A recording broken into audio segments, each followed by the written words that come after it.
Vous l'attendiez tous, voici le 3e épisode d'Artisans de France. Au programme, un tour du côté d'Angers pour découvrir l'atelier de SOS Calvaire, une association qui, comme son nom l'indique, rénove des calvaires. Puis nous nous rendrons à Flins-sur-Seine dans les Yvelines chez Léa, jeune passionnée de moulure en plâtre. Et enfin direction Faronville dans le Loiret pour déguster les whiskies et autres spiritueux de Pauline et Paul-Henri Leluc. Attention au départ.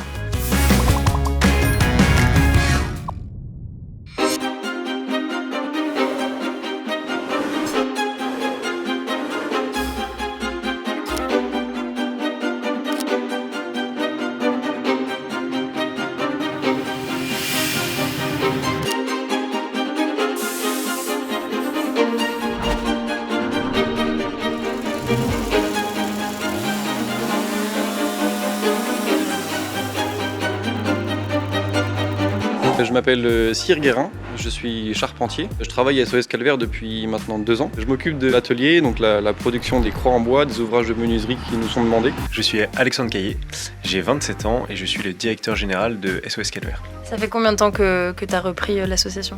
Ça fait 2 ans. Est-ce que tu pourrais nous raconter un peu l'histoire d'SOS ?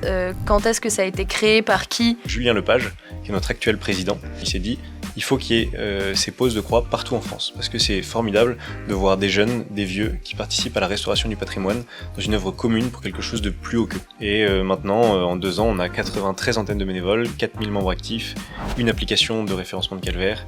On restaure plus d'un calvaire par jour dans toute la France, presque 2 à un moment donné, mais voilà, on est entre 1 et 2.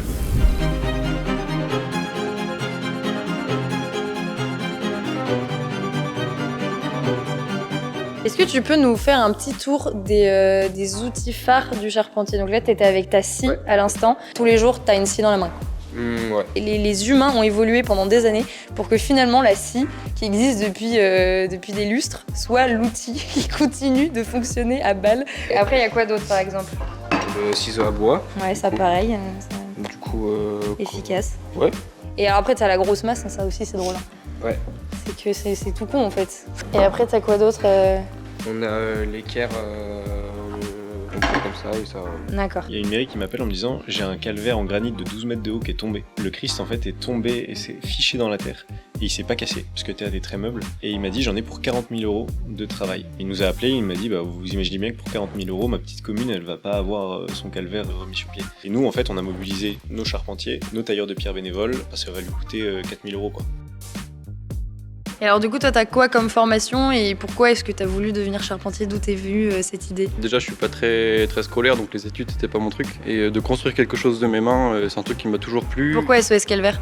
SOS Calvaire parce que y avait une idée d'entretenir le patrimoine. Quand j'ai su qu'ils restauraient du patrimoine qui tombait en désuétude et que personne s'en occupait, je me suis dit que là je pouvais mettre mon savoir-faire au service de quelque chose de plus haut, de plus grand. Et vous êtes combien dans l'atelier à travailler là ? Alors dans l'atelier on est 3. Il y a Pierre qui est plus dans les bureaux, donc qui fait la gestion de production avec les devis, etc.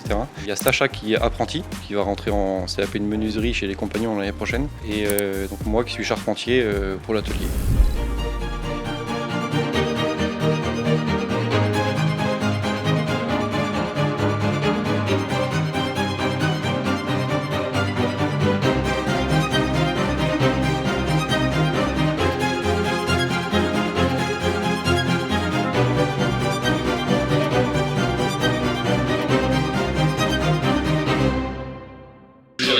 Jamais à la hache ? Ça nous arrive de travailler à la hache. Je l'ai fait une seule fois, c'est très rare. Le travail à la hache, c'est bien particulier. Il faut avoir un bois qui est très vert. Donc, si on taille à la hache, il faut suivre le fil. Et c'est pour ça que dans les vieilles charpentes, les pièces sont un peu courbées. C'est parce qu'ils ont bien suivi le fil pour pas que ça se déforme.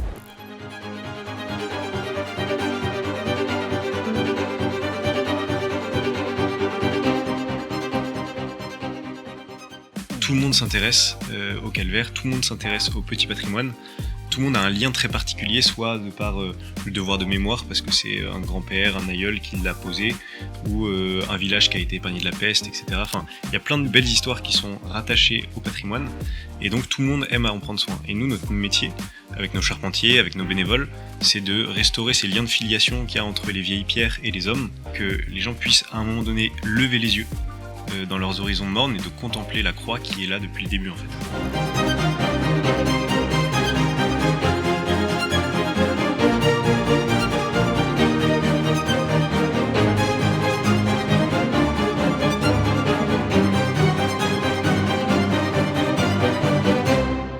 Là, on a les 3 étapes. Est-ce que tu peux nous expliquer un peu ce que vous faites dans tout ce travail-là?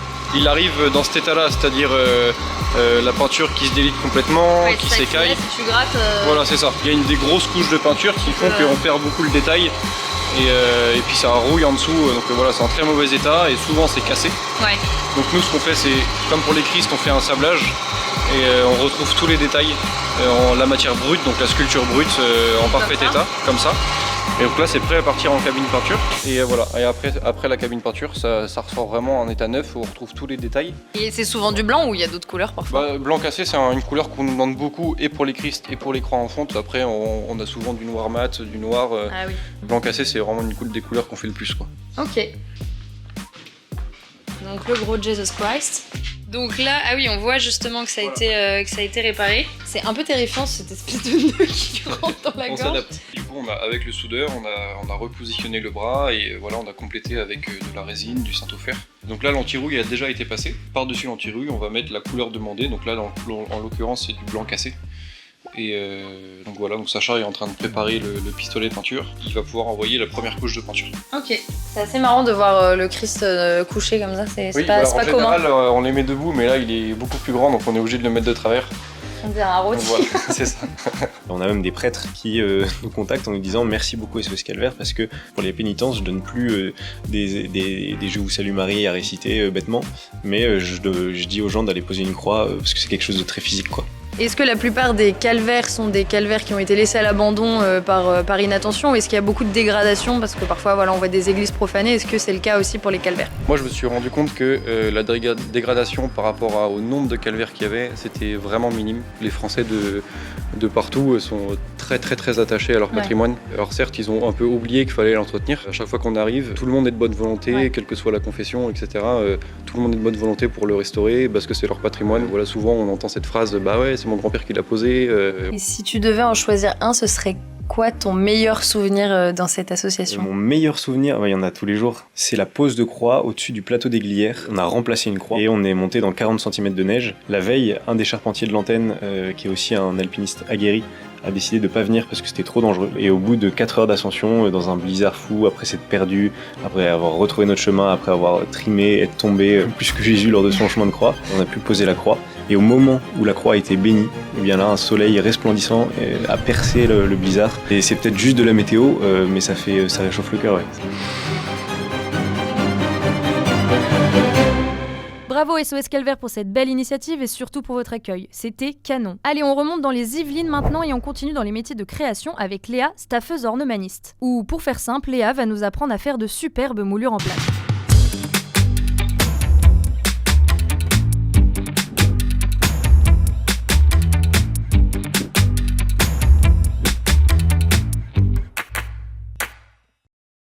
Bonjour à tous, comme vous pouvez le voir aujourd'hui, on va faire non pas de la chimie, mais on va faire des plâtres.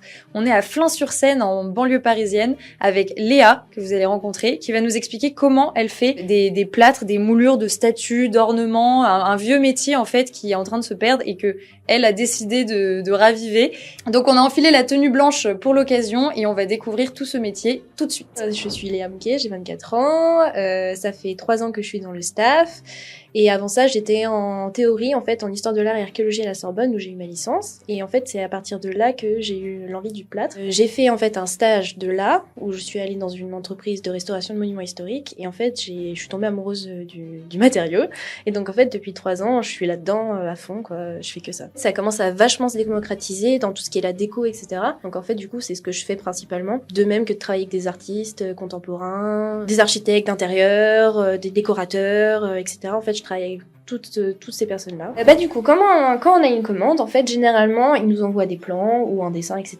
Et ensuite, on doit interpréter ce dessin. Là, par exemple, c'est une croix de Lorraine, voilà. Et donc, pour sublimer un peu ça, je vais faire une moulure, etc. Ici, par exemple. Et donc, on va devoir traîner la fameuse croix de Lorraine. Traîner, c'est-à-dire. Donc, vous allez travailler avec moi. Ah, ok.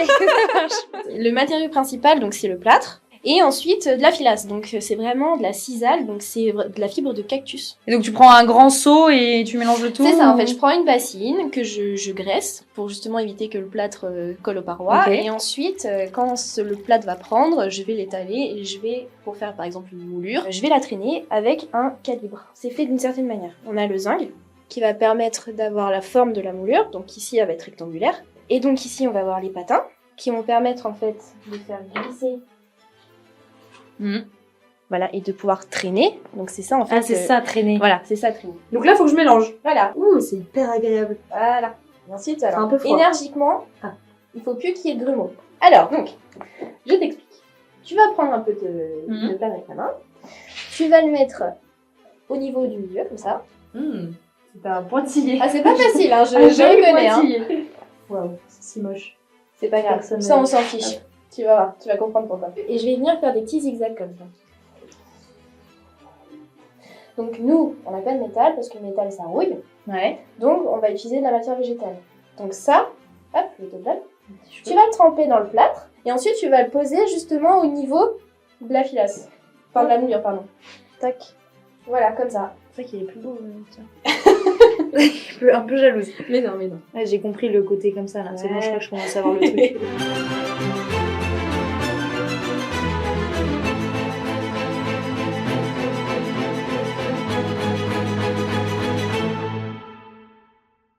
Alors en type de commande, je vais voir ce qu'il y a ici, par exemple derrière, ça va être beaucoup d'ornements comme ça accrochés au mur. Et est-ce que les moulures au plafond classiques de bâtiments haussmanniens, par exemple, est-ce que ça rentre dans le cadre de la moulure? C'est exactement la même chose. Ouais. Et ton carnet de commandes est plein? Oui. Ouais, parce qu'on n'imagine pas forcément que les gens commandent des... Oui, bah en fait, Des comment moules. dire, comme le métier est très peu connu, on se dit on n'a pas forcément les moyens, mais en fait non. Un tableau comme ça en plâtre accroché chez vous, c'est pas non plus une fortune. C'est toujours appréciable d'avoir un beau objet artisanal fait chez soi. Alors non, j'ai pas de site internet encore malheureusement.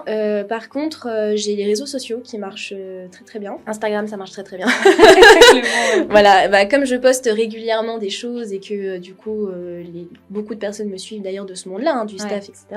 Bah, en fait, c'est vraiment de bouche à oreille et du contact via les réseaux sociaux que ça fonctionne. Et pour d'autres modèles comme des croix ou des ronds, etc., tu travailles avec des gros moules du coup ou... Ça, c'est vraiment la base de mon métier, en fait, c'est vraiment le moulage, à proprement parler, c'est-à-dire qu'on va avoir l'objet à mouler, et donc ensuite on va faire un coffrage, et ensuite on va venir couler du silicone pour pouvoir faire justement un moule. On va appeler ça un moule bateau. Là, ici, vous avez un moule statuaire, Ouais.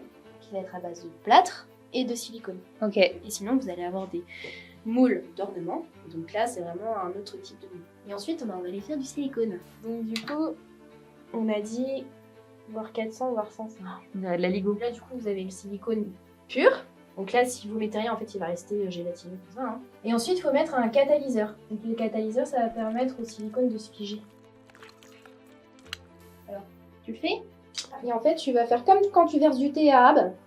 Tu le fais Ok, du plus haut mais possible. pile poil au milieu de lui. Ouais. Sur Ouais, son tu nez. vois, là. ça va s'étaler tout seul. Vas-y, Et recule. hop. En fait, plus tu vas monter, plus les bulles vont éclater. Là, il n'y aura pas de bulle, là, je te promets. Bah du coup, la moulure, elle est faite. Donc là, ce qu'on va faire, c'est que on va venir la décrocher.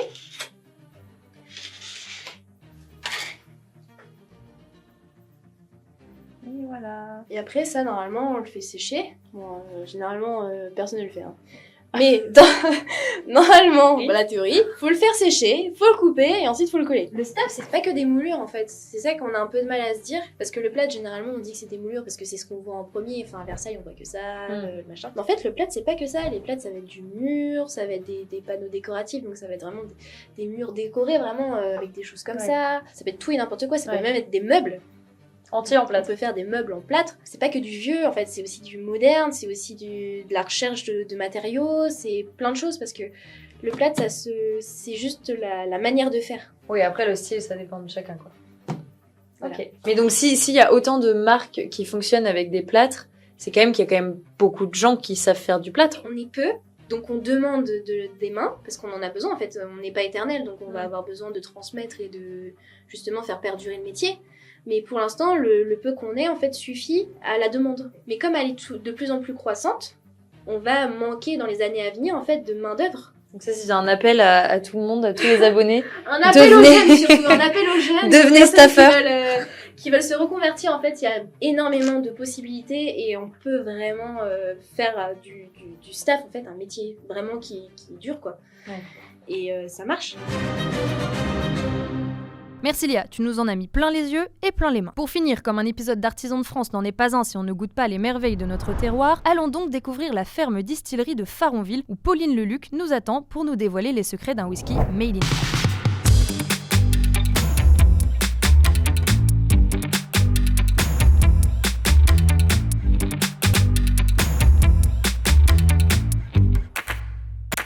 Bonjour à tous, bienvenue à la ferme distillerie de Faronville, juste derrière moi. Une ferme qui se situe dans le Loiret et qui produit depuis quelques années de la vodka, du gin et aussi depuis très récemment du whisky. Donc nous allons suivre avec la famille Leluc, avec Pauline Leluc, tout le processus pour faire un bon whisky français. On est ici dans la ferme distillerie de Faronville qui élabore des spiritueux, notamment vodka et gin à partir de pommes de terre, donc de nos pommes de terre, et également des whiskies single malt à partir de notre orge. Là, on se trouve dans une ferme distillerie, mais qu'est-ce qu'une ferme distillerie exactement ? Alors une ferme distillerie, par définition, c'est une ferme, donc des agriculteurs qui produisent des spiritueux à partir des matières premières qu'ils élaborent dans leurs champs. Ce concept de ferme distillerie n'est pas très répandu en France. Et fermes distilleries qui font du whisky, on n'est pas 10. On est avant tout agriculteurs, ça fait 20 ans qu'on est agriculteurs, donc on a cette expertise de la production de la matière première et on est aussi passionné de spiritueux. On s'est dit mais on a tout sous la main, on a ce côté agricole, ce côté passionné du spiritueux, donc lançons-nous dans cette belle idée un peu folle mais assez ambitieuse de ferme distillerie. Et donc quand est-ce que s'est lancée cette distillerie après la ferme ? Alors on a commencé avec les vodkas en 2018, on a développé la gamme donc avec des vodkas vieillis, du gin et puis maintenant le whisky qui a démarré en production il y a un peu plus de 4 ans et en commercialisation l'hiver dernier. Donc là on se trouve dans la brasserie. Oui. Pourquoi est-ce qu'on parle de brasserie alors pour nous la brasserie c'est la bière ? Quel est le lien en fait avec le whisky ? Comment ça se passe ? Alors tout simplement parce que le whisky c'est une bière qu'on a distillée et fait vieillir 3 ans dans un fût de chêne. Donc on est équipé exactement de la même manière qu'un brasseur. On va partir de la matière première qui est l'orge qu'on va faire malter. Qu'est-ce que vous appelez malter ? Alors malter de l'orge en fait c'est mettre les grains d'orge dans une ambiance humide pour les faire germer. Et en fait on va enclencher par cette germination le processus de libération des sucres. D'accord. Une fois que le brassage sera terminé, on va transférer ce jus sucré dans nos cuves de fermentation. Donc ça va durer à peu près 3 jours. Et au bout de ces 3 jours, on va maintenir une température d'à peu près 25 degrés dans nos cuves. On va obtenir ce qu'on appelle une cervoise, c'est-à-dire une bière dans laquelle on n'a pas mis de houblon. On va aller distiller cette cervoise dans notre alambic. Très bien. Et donc la prochaine étape, c'est la distillerie. Exactement. En fait, dans une distillerie, la pièce maîtresse, c'est un alambic. Une distillerie n'existe pas sans cet alambic. Nous, ici à Faronville, on travaille sur un alambic hybride qui est composé de 3 éléments, donc une chaudière, une colonne de rectification et un réfrigérant. L'idée de l'alambic, c'est d'aller récupérer les degrés d'alcool qu'on a produits au préalable à la brasserie. Il faut séparer les degrés d'alcool, les vapeurs d'alcool des vapeurs d'eau. D'accord. Alors, vu comme ça paraît simple à faire. Ça l'est d'autant plus, c'est que l'eau bout à 100 degrés. Ça, je l'apprends à personne. Par contre, l'alcool, lui, commence à s'évaporer dès 55 degrés. D'accord. Donc nous, on va aller récupérer toutes les vapeurs entre 55 et 99,9. En fait, au début, on chauffe. On a les premières vapeurs qui arrivent, qui sont des vapeurs d'alcool, mais des mauvais alcools, ce qu'on appelle les alcools de tête. Ces alcools, notamment le méthanol, sont des alcools très nocifs pour la santé. Donc nous, l'idée, c'est de les évacuer très vite. Quand on va arriver à peu près à 76 degrés, là, on va arriver dans notre cœur de chauffe, qui sont nos bons alcools, les éthanols. Ces éthanols, on va les séparer des têtes. En fin de distillation, on va arriver dans des vapeurs pas nocifs mais désagréables en goût, qui sont les queues de distillation. Donc l'idée, c'est de séparer les têtes et les queues et de ne garder que le cœur de chauffe. Voilà. C'est beau, ne gardez que le cœur. Et donc là, nous sommes dans le chai, c'est la 3e étape de cette fabrication de whisky, de vodka, de gin. Expliquez-nous un peu le rôle du chai dans cette distillerie. Nous, on fait vieillir une partie de nos vodkas et aussi et surtout, on va faire vieillir tous nos whiskies. Un whisky doit vieillir minimum 3 ans dans un fût de bois pour avoir l'appellation whisky. Et puis on va également travailler sur des fûts qui auront contenu précédemment des alcools, notamment des vins. Ces fûts se seront imprégnés de l'alcool. Une fois vidé, nous, l'idée, c'est que notre whisky aille pomper justement ces sucres résiduels dans le bois pour aller patiner notre whisky.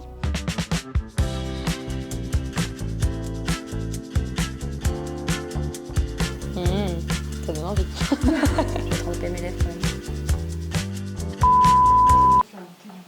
costaud. On a un whisky qui est vieilli en fût de Bourbon, Chardonnay et Marsala, qui est celui qu'on appelle terre de Silène. On en a un qui est vieilli en fût de Bourbon et Banyuls, qui est le terre de Saint-Vincent. Et notre troisième whisky, il est vieilli en fût neuf et fût de Bourbon. La matière première est la même, mais la façon de travailler est différente. Et donc, tu arriveras vraiment sur 3 produits bien différents, mais en restant toujours dans la catégorie des single malt. Un single malt, c'est un whisky qui aura vieilli dans la même distillerie et qui ne sera fait qu'à partir de 100% d'orge maltée. Tu as des whiskies qui sont faits à partir de blé, tu as des whiskies qui sont faits à partir de seigle. Et la matière première va vraiment te donner une différence de goût. Et votre préféré ? Ah bah nous on est sur des single malt. Est-ce que tu pourrais me réexpliquer ce que tu m'as dit sur la tourbe ? D'où ça vient ? Alors un whisky tourbé, contrairement à ce qu'on pourrait penser, le côté tourbé, ce côté très fumé typique, ne se joue pas au chai, pas du tout. En fait, c'est bien en amont. Lors de son maltage, quand il était dans une ambiance humide, on a fait brûler des blocs de tourbe aux 4 coins de la pièce. Ça va dégager une fumée très épaisse et surtout très forte qui va marquer le malt. Donc vous n'en faites pas ici, parce que ce que tu me disais, c'est qu'en France, on n'a pas le droit d'exploiter la tourbe. Voilà, exactement. Comme en France, on ne peut pas exploiter la tourbe. Si ici, à la distillerie de Faronville, on avait voulu faire des whisky tourbés, il aurait fallu aller se fournir dans des maltes étrangers.